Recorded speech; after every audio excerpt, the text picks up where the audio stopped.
Saudara, harian Kompas menginvestigasi soal jejaring pendengung atau buzzer pada April dan Mei 2025.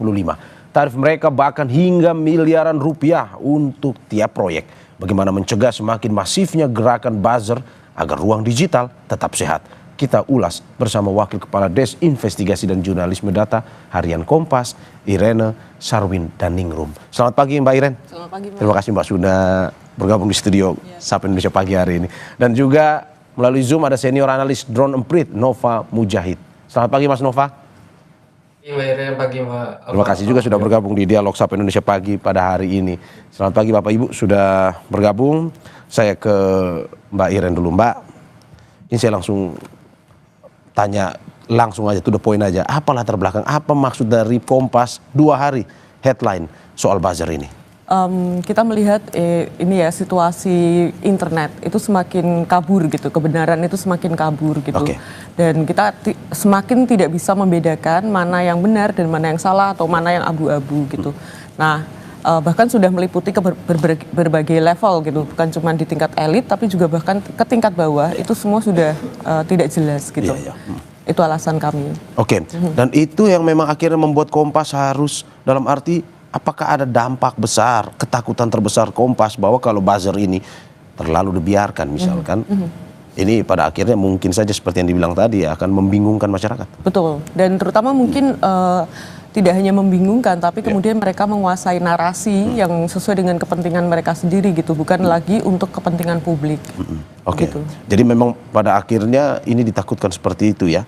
Oke, saya ke Mas Nova. Mas Nova, kalau kita melihat buzzer seperti ini, apakah sebenarnya kita bisa mengidentifikasinya? Apakah ini organik atau mesin sebenarnya?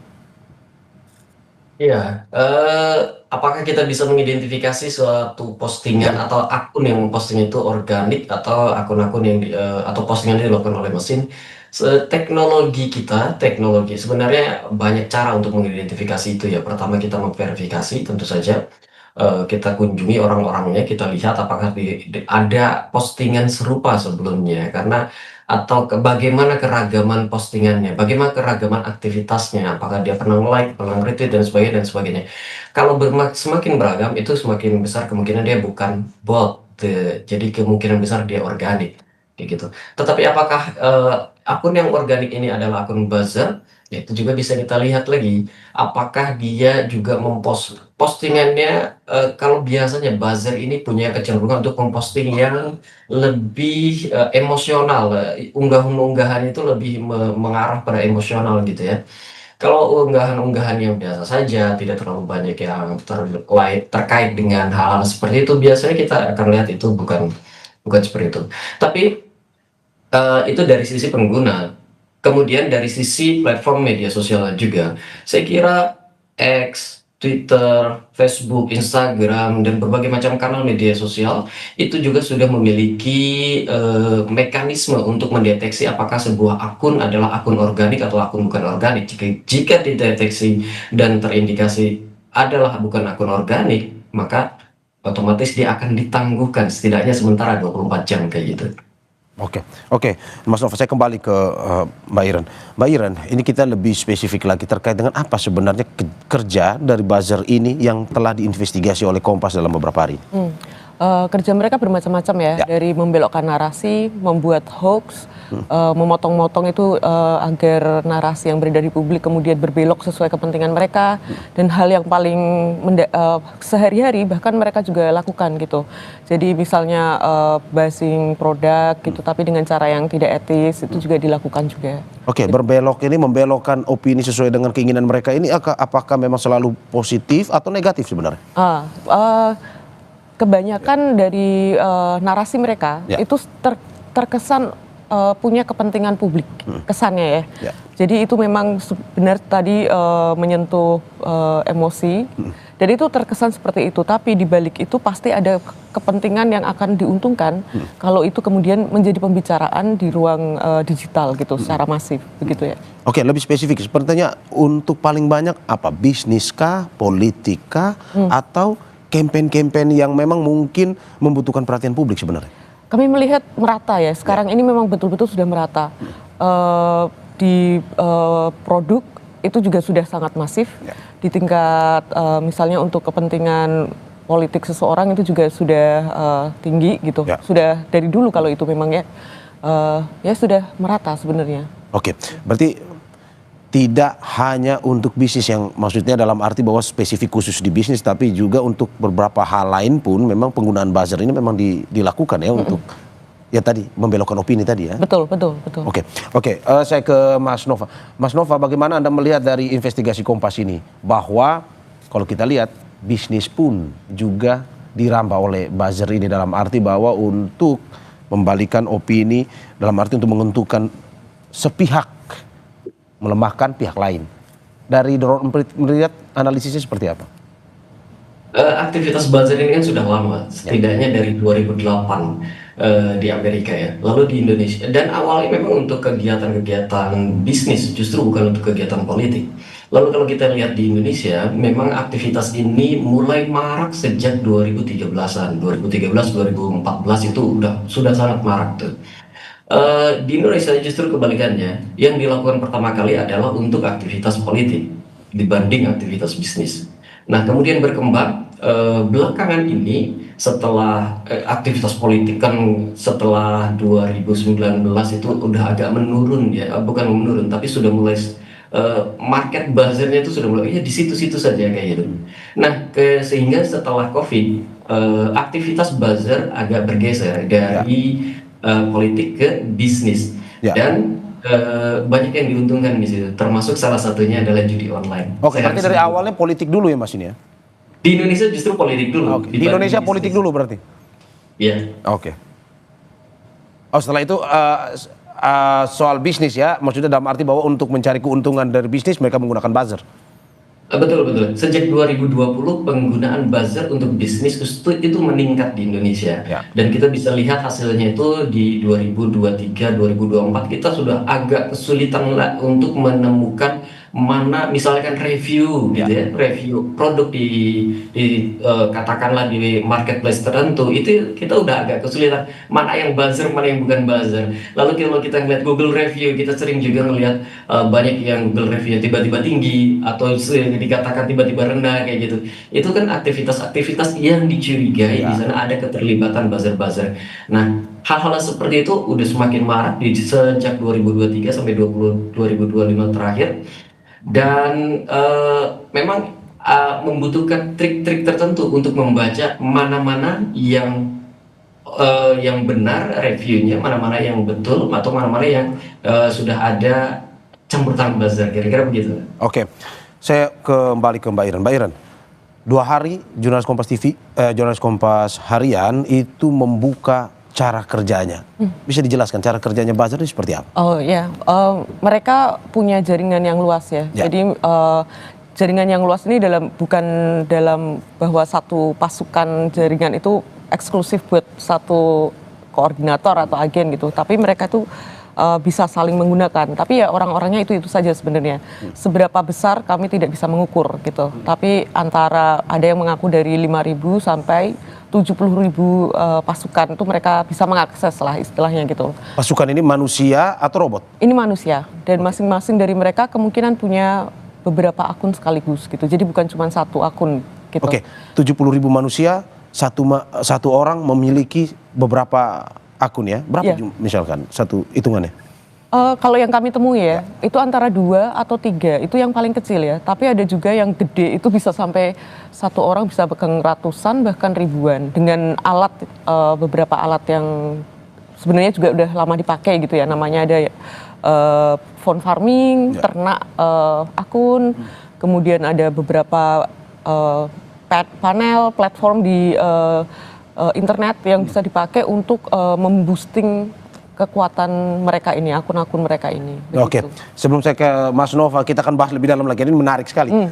Bagaimana pertanyaannya, Mbak Iren, satu orang koordinator buzzer, seperti yang Anda bilang tadi, mengkoordinasikan terhadap 70.000 orang.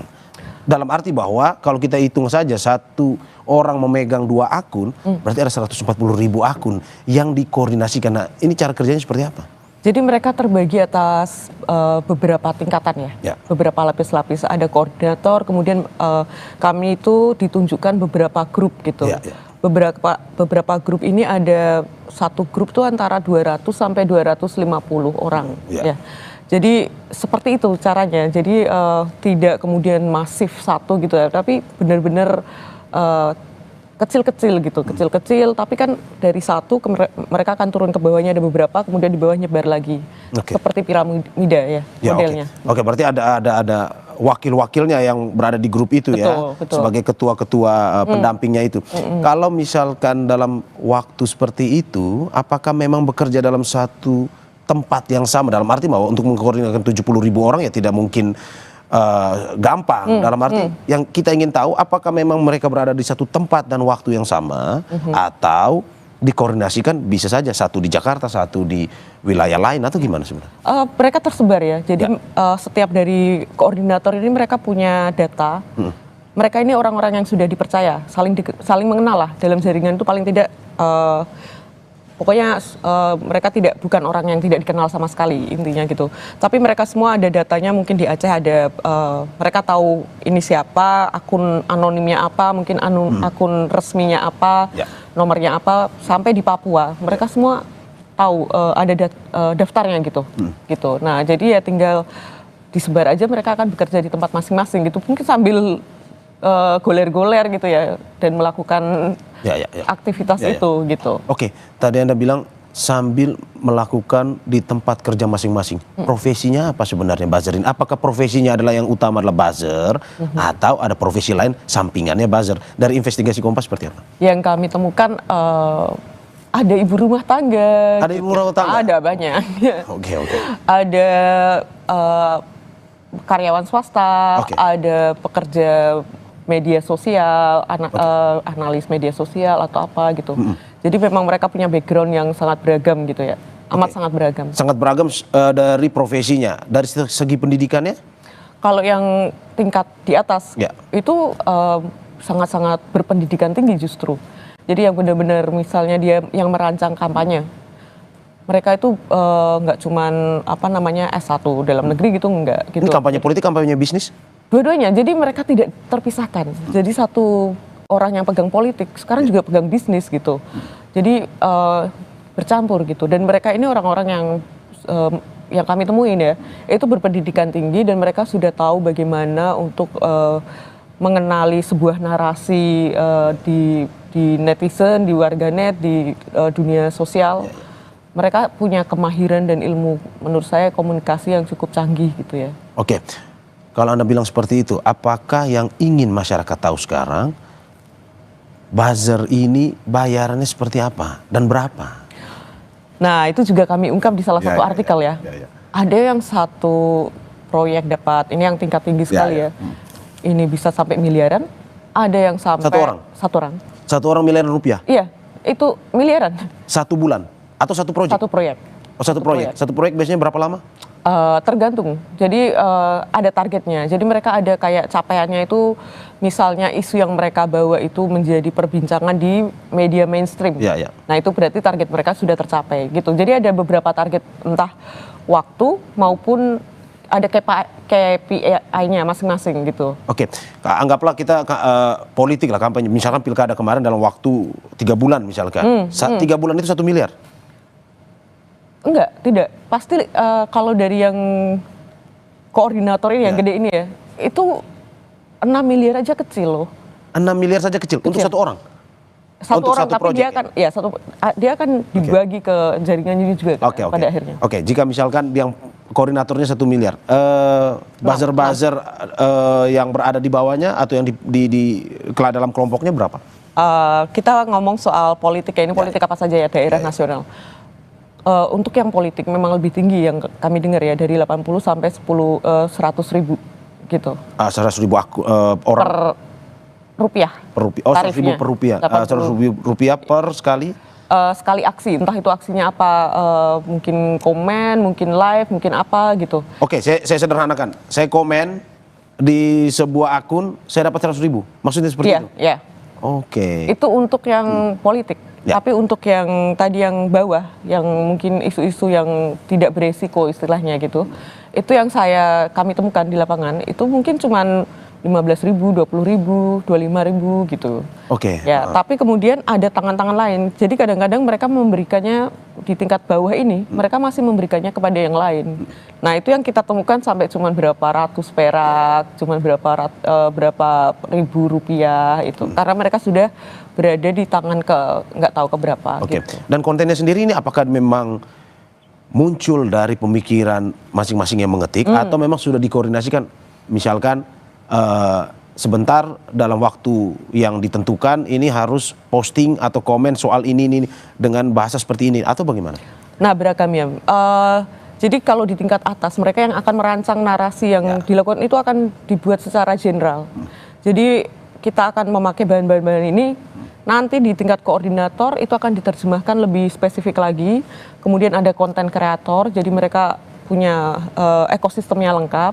Nah, nanti di tingkat yang paling bawah itu narasinya sudah perintahnya itu sudah sangat spesifik dan sederhana. Jadi misalnya mereka yang langsung komen gitu ya, atau mungkin yang like atau gimana itu sudah sangat sederhana. Jadi komen begini gitu. Oke.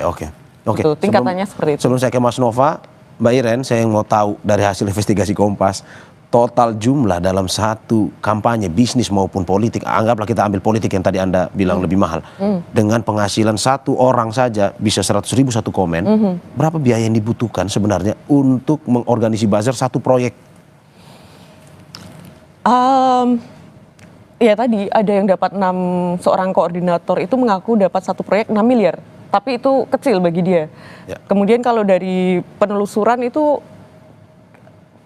dokumen, kami dapat beberapa instansi saja dari 2024 sampai 2025 ini ada sekitar 1,4 lah yang terindikasi untuk proyek 1,4 triliun. Triliun? Triliun. 1,4 triliun hanya untuk pendengung? Iya, untuk pendengung, dan itu kemungkinan hanya puncak gunung es saja yang kami temukan datanya ya. 2 tahun terakhir saja gitu. Dan itu pasti sangat efektif untuk membelokkan opini?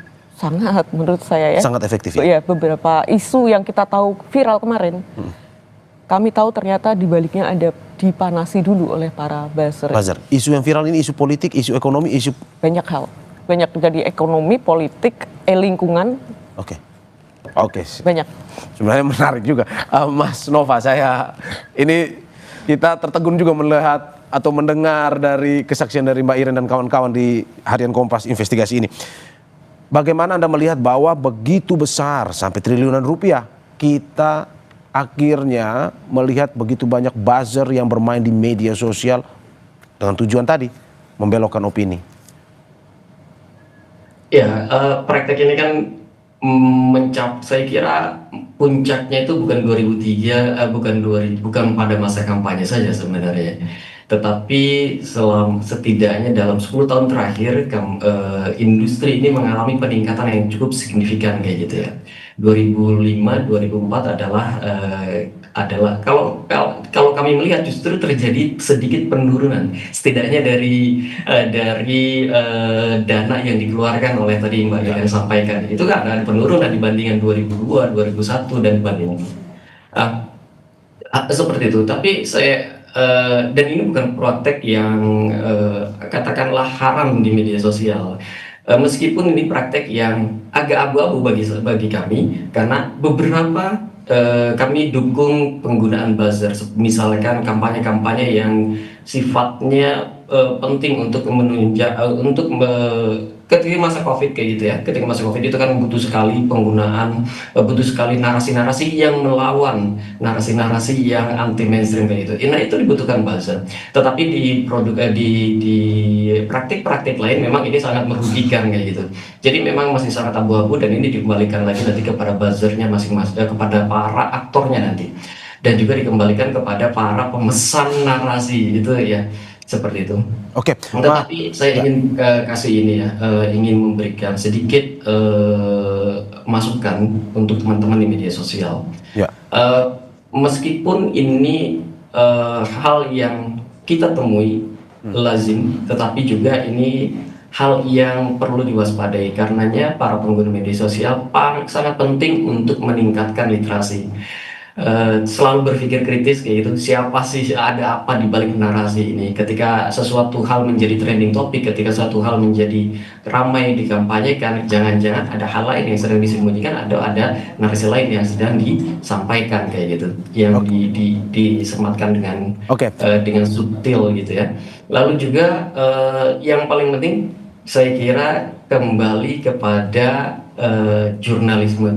Biasanya Mas dan Mbak, aktivitas buzzer ini akan berhadapan-hadapan langsung dengan investigasi seperti yang dilakukan oleh Kompas hari ini, akan berhadapan-hadapan langsung. Jadi jika ada informasi-informasi yang sifatnya agak mencurigakan, cek di media massa. Saya kira nanti akan kembali seperti itu. Oke, Mas Nova, bagaimana kita melihat bahwa media sosial ini kan semakin hari semakin mutakhir, bahwa ada beberapa aturan maupun terkait dengan algoritma ini yang disetting sedemikian rupa sehingga tidak dikuasai oleh mungkin saja kelompok atau orang tertentu. Tapi bagaimana dengan kita melihat kerjaan buzzer ini? Apakah memang mereka bisa mengakali sebuah algoritma, logika algoritma tersebut sehingga bisa selalu, misalkan tadi di pemberitaan Kompas selalu trending misalkan, atau di bahasa sekarangnya selalu FYP misalkan. Padahal kalau kita melihat bahwa ya teknologi media sosial ini ya sudah mengatur sedemikian rupa bahwa tidak dikuasai oleh kelompok atau orang tertentu. Ini bagaimana kita melihat analisisnya seperti apa nih? Tadi ya, untuk membuat sesuatu isu menjadi perhatian publik itu, buzzer itu cara kerjanya ada dua. Dengan menggunakan memanfaatkan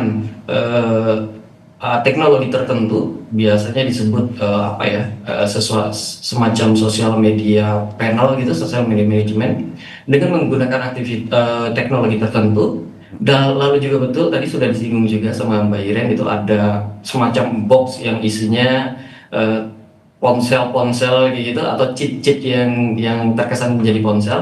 Dan itu kalau seperti itu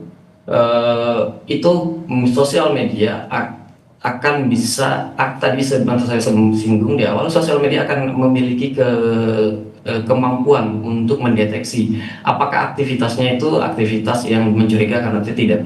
Tetapi untuk aktivitas buzzer yang menggunakan manusia asli, karena ada juga tadi disebut ada berbagai komunitas, dan komunitas itu saya kira lebih banyak lagi dari itu, akan kesulitan sosial media platform untuk mengidentifikasi ini. Jadi dan ini akan kelihatan nanti di tingkat engagement satu isu ya. Kalau engagement bisa jadi postnya tinggi, engagementnya rendah, itu biasanya dilakukan oleh akun-akun yang menggunakan mesin. Tetapi postnya dengan postingan yang sama, engagement lebih tinggi bisa terjadi pada akun-akun atau pada narasi-narasi pada isu-isu yang menggunakan buzzer-buzzer berbasis manusia. Dan satu orang bisa, kalau misalnya tadi disebut ada ibu-ibu, satu orang bisa menggunakan 2-3 akun sekaligus. Itu isinya sudah pasti itu akan lolos di platform media sosial kayak gitu, Mas. Oke, saya ke Mbak Iren. Mbak Iren, ini saya mau nanya soal data nih. Ini 3 dari 5 atau 84,3% konsumen toko daring pernah tertipu ulasan saat berbelanja di internet. Ini mereka kecewa karena membeli produk secara daring berdasarkan ulasan yang ternyata tak sesuai kenyataan. Hasil itu diperoleh dari jajak pendapat Litbang Kompas selama 19 hingga 22 Mei 2025 dengan 514 responden di 58 kota dan 38 provinsi. Sebagian besar konsumen toko daring mengandalkan ulasan itu sebagai panduan untuk memutuskan membeli atau tidak. Sebanyak 98% responden menyatakan membaca ulasan sebelum membeli barang secara daring. Jadi teori dari mouth to mouth, mulut ke mulut, komen ini akhirnya digunakan, dibelokkan opininya, masyarakat yang ingin membeli akhirnya tertipu dengan ulasan-ulasan yang memang disetting sedemikian rupa. Tanggapan Anda seperti apa? Ya betul, itu salah satu industri yang kami temukan ya. Ternyata ada namanya bisnis pembelian dan ulasan gitu. Jadi mereka ini kebanyakan ibu-ibu, mereka dibayar untuk memberikan ulasan positif dan membeli barang sendiri. Jadi mereka membeli barang sendiri dan memberikan ulasan positif. Artinya orang yang melihat akan menilai, oh dia membeli gitu. Jadi dia pasti orang yang nggak yang asli nih, pasti asli begitu. Jadi bukan yang omong kosong gitu, tapi ternyata bukan. Memang itu dibeli dan digerakkan gitu. Oke, sederhananya seperti apa? Saya mau beli baju misalnya. Saya pada saat melihat baju terus itu saya lihat komen-komennya Bagus. bintangnya 5, komennya bagus. Itu bagian dari penipuan atau pembelokan opini yang dilakukan oleh buzzer atau? Itu persuasi ya menurut saya halus sekali ya. Jadi misalnya orang membuka loka pasar, itu kan pasti ada halaman iklan produk-produk yang diiklankan. Loka pasar e-commerce ya? Ya e-commerce, oke. Kemudian dia melihat, wah barang bagus kan pasti sudah tersaring kan, minat dia itu sudah terbaca oleh algoritma. Kemudian dia akan, wah ada barang bagus, dilihat kok komennya bagus banget ya. Terus wah beneran nih bagus gitu. Jadi FOMO kan, jadi keinginan untuk membeli itu semakin tinggi gitu. Jadi itu bukan dia, ini adalah bentuk soft selling ya kalau dibilang beberapa ahli. Ini bentuk soft selling. Jadi mereka membujuk dengan memberi kesaksian gitu. Review adalah soft selling paling efektif menurut Anda? Sangat efektif menurut saya gitu. Dan itu dikuatkan oleh jejak pendapat Litbang ya, bahwa mereka sebagian besar sangat percaya dengan ulasan untuk sebelum membeli produk pada akhirnya. Jadi kalau teknisnya tadi secara sederhana mereka pura-pura membeli, terus mereka melakukan review di situ atau bagaimana tadi? Ada yang pura-pura, jadi barang tidak dikirim. Jadi tapi mereka melakukan pembayaran resmi, check out resmi itu dilakukan, tapi barang tidak dikirim. Ada yang betul-betul melakukan, jadi barang dikirim, prosesnya sangat biasa gitu. Tapi mereka adalah buzzer? Mereka adalah buzzer yang dibayar untuk melakukannya. Oke, jadi memang ini untuk meningkatkan dalam arti bahwa poin dari satu toko tertentu ini ya? Betul, supaya toko itu dipercaya, begitu, bahwa barangnya bagus.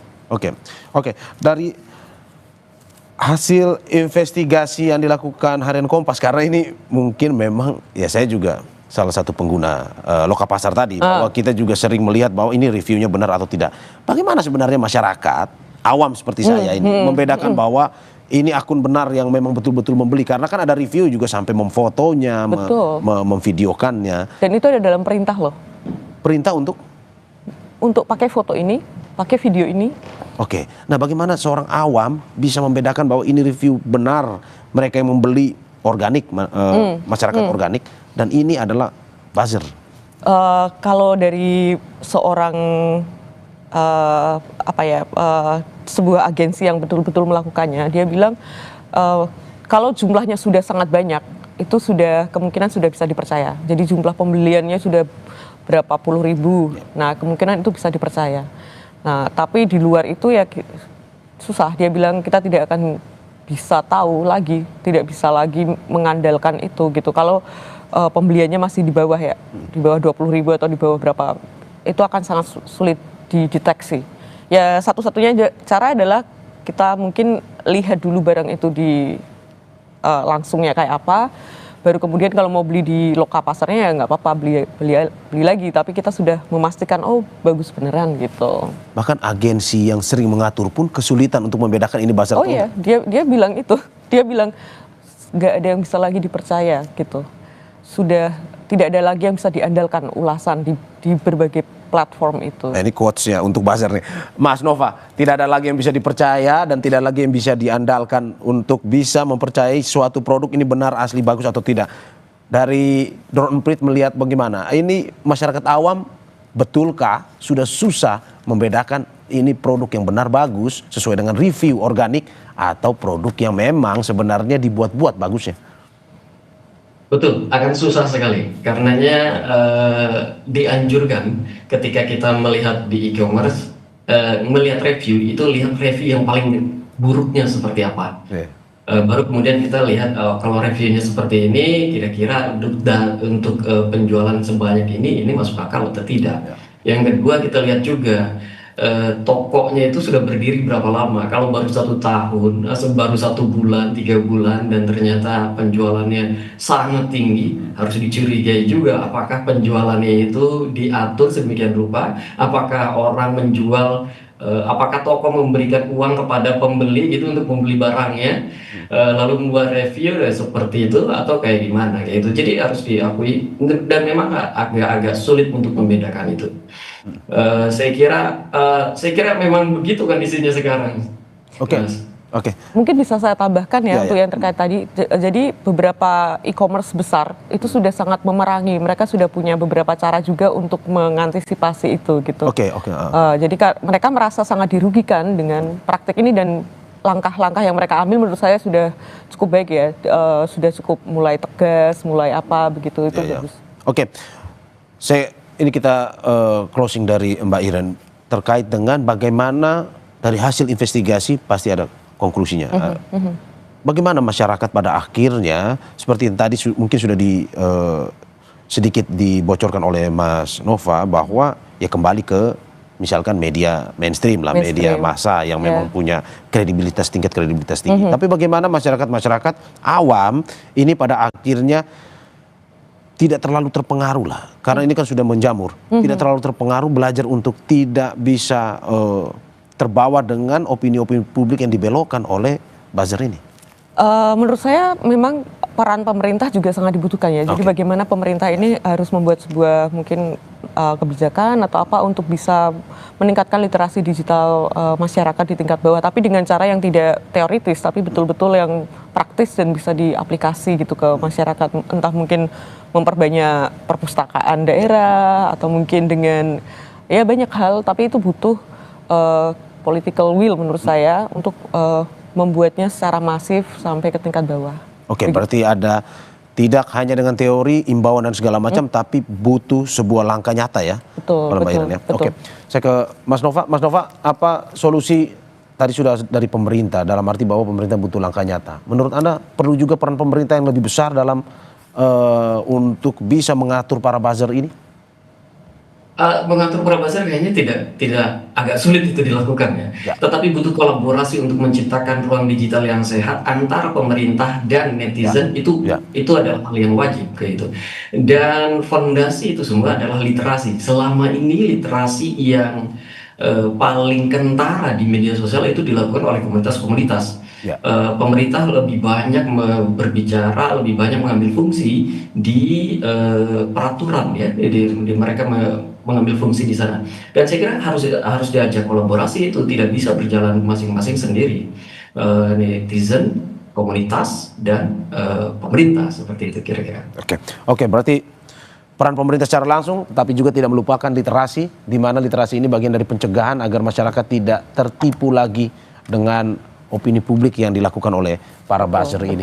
Terima kasih Wakil Kepala Des Investigasi dan Jurnalisme Data Harian Kompas, Irene Sarwidaningrum, dan juga terima kasih Senior Analis Drone Emprit Nova Mujahid atas apa yang disampaikan hari ini. Selamat pagi Bapak Ibu dan juga sehat-sehat selalu.